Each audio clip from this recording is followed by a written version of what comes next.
All right, you're listening to the second ever Sermon Extra. We've been doing this thing here at Ascension, just starting out, just having extra conversations about things that come up in the time on the sermon that we don't necessarily get to. And today I have a good friend and our elder at our church, Rob Witham, who's here to talk to me. And so, welcome, Rob. Thanks. Glad to have you. So, Rob, I wanted to grab you today. Again, this is a casual environment. We're just kind of setting up some things to talk about. And, you know, sometimes it's helpful to have a two-way conversation about something that I'm speaking about one way when I'm preaching or whoever's preaching on Sunday. And something that came up a couple of weeks ago was this idea of the institutional church versus the grassroots church. And so it really comes up in Acts 2. There is a famous passage that has become one that people have returned to over and over again to kind of say this is the picture of the church, and something that you know has delighted people for a long time. It talks about what the church was devoted to. I'll read just a few verses here. Acts 2:42 says, "And they devoted themselves to the apostles' teaching and the fellowship, to the breaking of bread and the prayers, and awe came upon every soul. And many wonders and signs were being done through the apostles, and all who believed were together and had all things in common, and they were selling their possessions and belongings and distributing the proceeds to all as any had need. And day by day, attending the temple together and breaking bread in their homes, they received their food with glad and generous hearts, praising God and having favor with all the people. And the Lord added to their number day by day those who were being saved."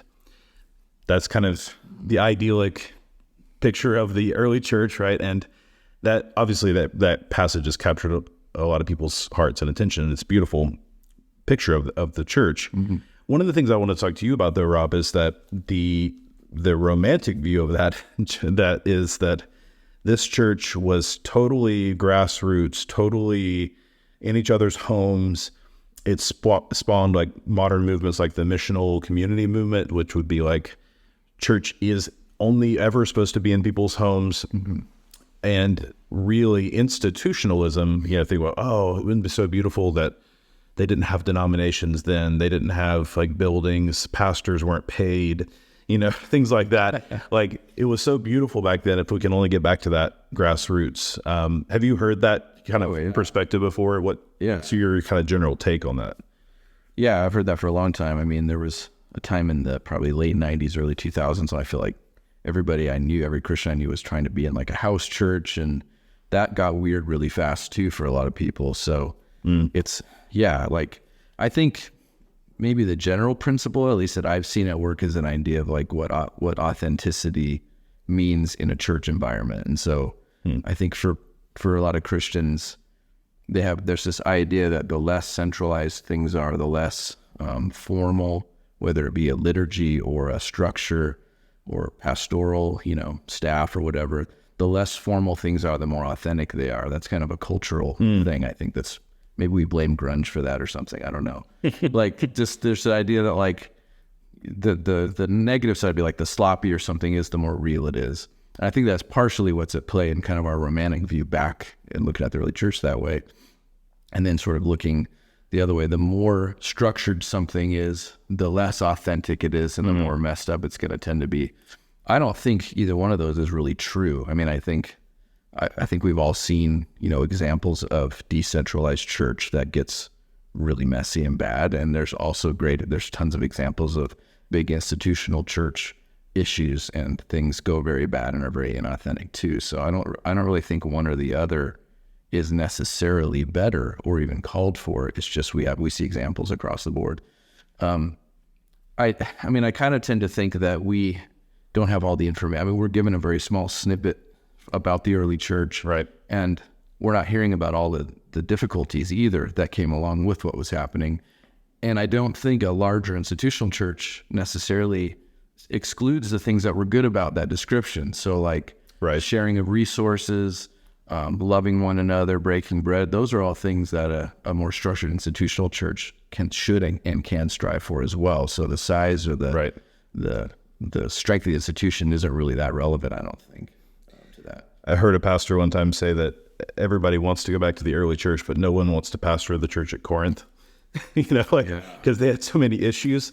And sometimes we forget with the lack of structure, there can be issues as well. Well, let me go back to what you said at the end there, which is that you can have both. And I think that I'm remembering the very first video that we shot for our church plant. This was even before my time joining you guys. There's scenes of your home, right? In the video, you pulling hot potatoes out of the oven, and welcoming people in, and you wanted that, right? And we want that kind of like in-home church where, it's not like, it's white walls and like gymnasiums and, like that still holds a certain beauty to it as well. Yeah, it sure does.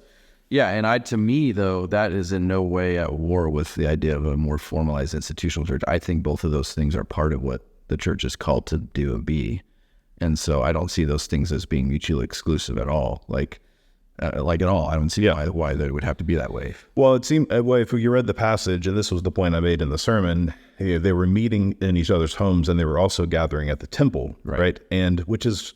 It's an easy thing to read over, but then you think like, why are they going to the temple? And because the temple is where Judaism's practiced, right? And presumably when the days of atonement were happening and the sacrifices were still happening in the temple, I'm guessing that the Christians, were not part of that, right? Because Christ was their sacrifice and they understood that. Yeah. But praying, reading the Old Testament scriptures together, and being part of the temple, something they learned from Jesus, right? Jesus went to the temple to pray. And also, we know it was his practice to go whenever he was at synagogues, right? Like the Apostle Paul does later. Yeah. He stopped in. And so there was this gap. Before there were churches, institutional churches, there was still this idea of gathering together in formal structures that God had already ordained, right? So it's not as though even in this picture we have the absence of any kind of sense of it. I think it's very interesting that they felt the need to stay connected to some kind of institution before their institutions were formed. Yeah. Well, it's probably not weird. I mean, you can't really pull out thousands of years of religious practice from a people overnight. I mean, that's what they knew, right? Like they knew that their worship had an institutional and formalized element, people who were saved out of Judaism and became believers in Christ. And so the assumption should be that they carried that with them, as opposed to that they're like hippies in the 60s, didn't have anything that they were starting from. I think sometimes people view, though, we have sort of a hippie view, like, oh, they were just like these Jesus people hippies. And it's like, that's not what they were at all culturally. Right. They came from a very formal, serious religious background, and they would have carried that. We should assume that they would have carried that with whatever they were doing going forward. Yeah, the substance of the early debates were about how much Jewish you could be, right? Yes. In terms of circumcision. Exactly. There was still plenty of Jewishness to the early church. Yeah. So eventually, though, they do form churches. They form their own institutions, right? And that's also beautiful and good. There is kind of a narrative. I even heard this some in seminary from, I think, professors that probably should know better in some ways. But there's this idea that as Christianity grew, it weakened, right? Or it only weakened, we could say. That, you got Diocletian, who's like persecuting Christians. Oh, that's good. The blood of the martyrs is the seed of the church. Yeah. We all know that that's true. There was a power to it being kind of anti-government or anti-institutional. But then there's kind of a narrative that says around the time of Constantine, 300 years in, now Christianity has become the official religion of Rome, which, side note, is amazing. In a few hundred years, this religion had grown to that point. And this is where sometimes people with a broad brush say, and now it went downhill. Yeah. Like, because it was now tied in with the Roman system, now it's only institutional and only cared about its own growth and only became political and these types of things. What's your general response when it kind of develops that idea? I just think some of that is it's just way too broad of a brush, and people are way too quick to criticize the idea of Christendom. Like, not that there aren't things to criticize, but it's just such an easy thing to do Target, for people yeah. who don't know anything really about what actually happened. Like, so for me, a part of that discussion is really like eschatological. Like, what do you expect to happen if Jesus rises from the dead and he ascends into heaven and he pours out the Holy Spirit on his disciples and he gives them a mission? Are we just supposed to expect that then that's not going to happen? Like, no, he empowered them to make disciples of the nations and to teach Rome to obey everything he commanded. And then it actually happened. So like, that's a great thing. Now, it doesn't mean there's not things and perversions and, we're fallen. And so it's not just this perfect slope upward, but like, yeah, the 300 years between Christ and the Christianization of Rome, I think ought to be seen as a partial vindication of Christ and the mission he gave to his church. Like, that's a good thing. I think like, you can even look at this in like the business world, like institutions or formalized structures are what happens when something grows. You can't just have something that stays the same as it was as the beginning and doesn't grow and mature and add things to it to manage the growth without the thing dying. I mean, anybody who's run any kind of organization knows that is what happens. I think where the problem comes in, this is where maybe people have a point about institutional versus grassroots, is like what can happen as something matures and grows and becomes more institutional is that it can lose its first purpose. Like, it can end up becoming about itself. To me, like, that's sort of even like what Jesus talked about with the Sabbath. It's the same principle. He's like, the Sabbath's made for man, not man for the Sabbath. There's God into, the institutions as they grow, and the church, it has a particular function, and it's not for itself, right? So where the church goes wrong when it gets institutional is when it becomes so massive that it just exists for its own preservation and mission, not to do what God called it to do. If a church grows and an institution grows and matures and maintains that to me is a good thing, and it's a sign of health. If it doesn't, it's a sign of unhealth, but it doesn't mean that the institution as a concept is the problem. It means those who are stewarding it went astray. And that happens a lot. I mean, churches they lose their mission. And sometimes it's because they get so big and they get enamored with the growth and the money and all that stuff. And we don't like that. We don't think that's right, but that doesn't mean the answer to that is for everyone to have only a house church, Right. So, Yeah, I think there's a lot of wisdom in that. Institutions tend toward corruption. They just do. That's the downside of it. That's the easy part to point out. And, the positive side, of course, is that, well, when Christianity became more Roman, that meant it was more worldwide. Like more people were hearing about Christ because of the road systems of Rome, right? Because Rome was such a huge behemoth of a nation, it spread the gospel, right? Yeah. And that's what those roads are what Paul used to go up and down, right? Yeah. And those roads that's where Christianity spread. The only thing I would say to that is, like, I think even non-institutions tend towards corruption too. Maybe different ways, but like, if we just use the example of like the more modern house church movement and things, there's been tons of corruption shown in, sort of non-leader leaders and things that we could say people tend towards corruption. People tend towards corruption. So maybe there's more of a propensity when you have people gathering together on a mission for a big thing that maybe there is. Yeah. I don't know though. I just kind of think it's baked into being human together in the things we do. We're going to sin. It's a good word pastorally, just to people to just think through. So in other words, where are you tempted to, either tend towards corruption or just criticize any sense of change and growth, right? Mm-hmm. Because think about a capital campaign for a church. We did one of those, last year, and because we have a building that God's called us to steward. I mean, it was a very modest, several $100,000 raised, a modest building proposal for most churches, right? There's something fundamentally different about that and building like the third gym, right? The third gymnasium that's going to reach these kids for Christ. Well, maybe not. Maybe it's just about the church spreading it. And I think, to your point of, you're always going back to the heart. What is this supposed to be doing? Yeah. And I would say the church is to proclaim the gospel, word and sacrament, be a worshiping community, be a fellowship for believers, spread out into people's homes. But the institution helps you to do that, right?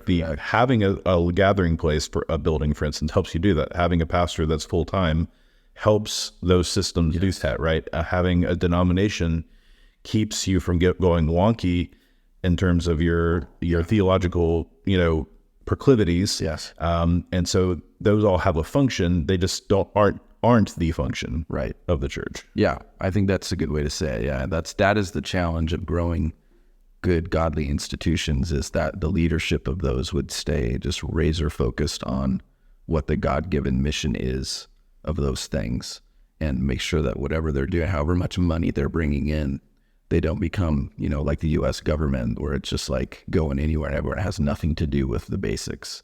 But that is what tends to happen, because people are corrupt and people become self-serving. And that's why it's important in the church context as an institution that elders can really be elders, and that you have accountability to hold us to account for the basic scriptural requirements that we're supposed to be doing. We have to always have that in place, because we will go astray, Well said.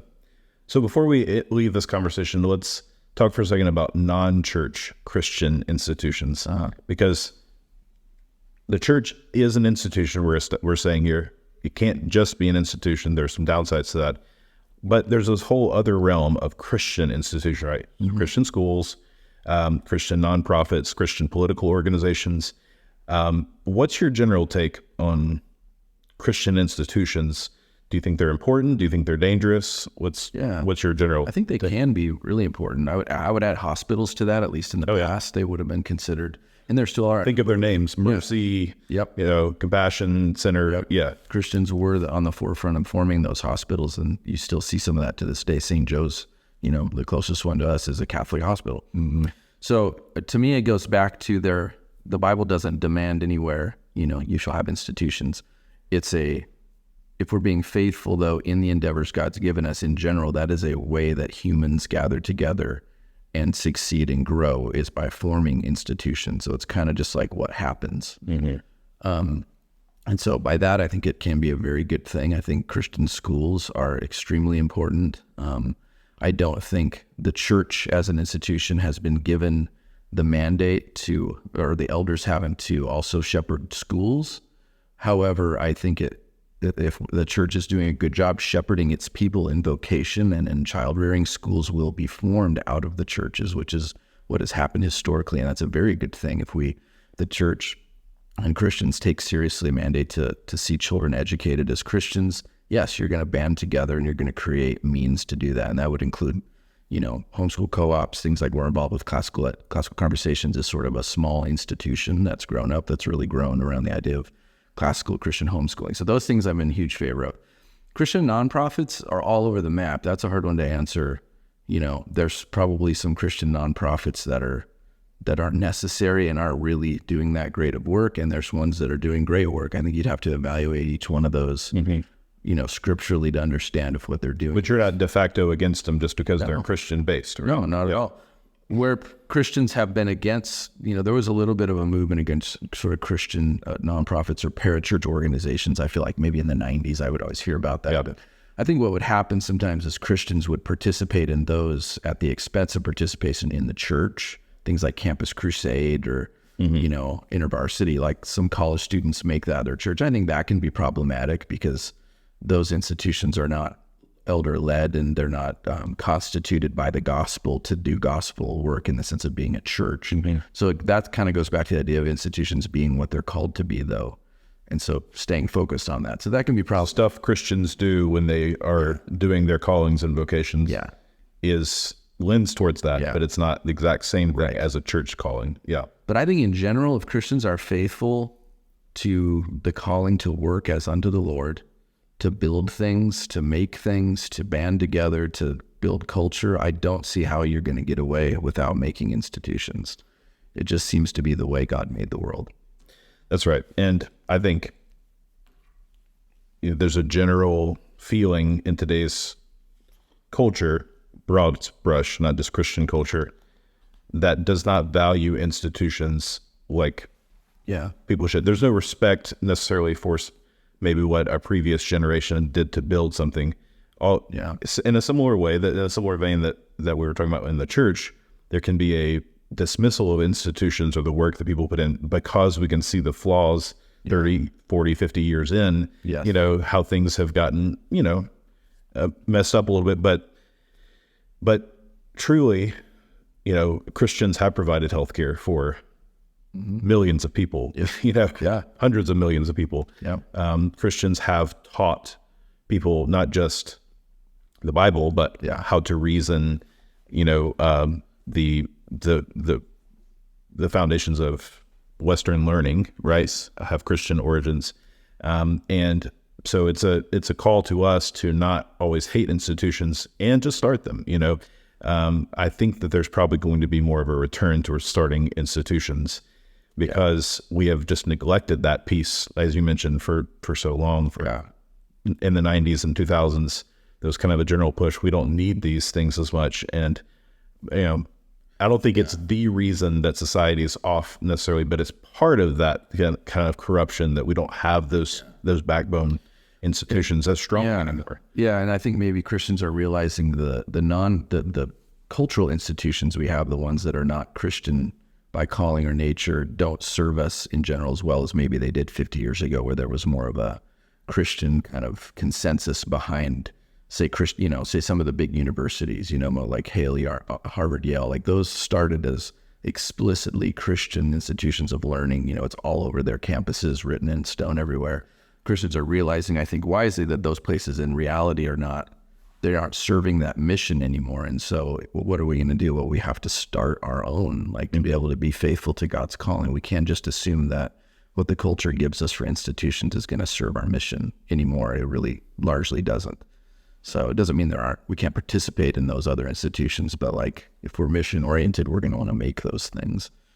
And I just think it goes back so much to people think that things are formal are inauthentic. I have just come across that so much with people. I'm seeing that maybe breaking a little bit, but I just think it was a very shallow way to look at things. And people are maybe starting to realize that finally, just because something is formal doesn't mean it's not real. It might actually be way more real than the things that are half-shod. And maybe we can end with an invitation. If you come to one of our services, and you're listening to this and you're part of our church, we have a very formal worship service, right? There are aspects to it that are conversational for sure, but it's a formal liturgy that we walk through. And I think that if you stick around, you'll find a lot of people that are authentically living out their faith. And so that maybe that'll be a counterexample for someone. Yeah. Well, thanks for having this conversation, Rob. This is cool. Thank you.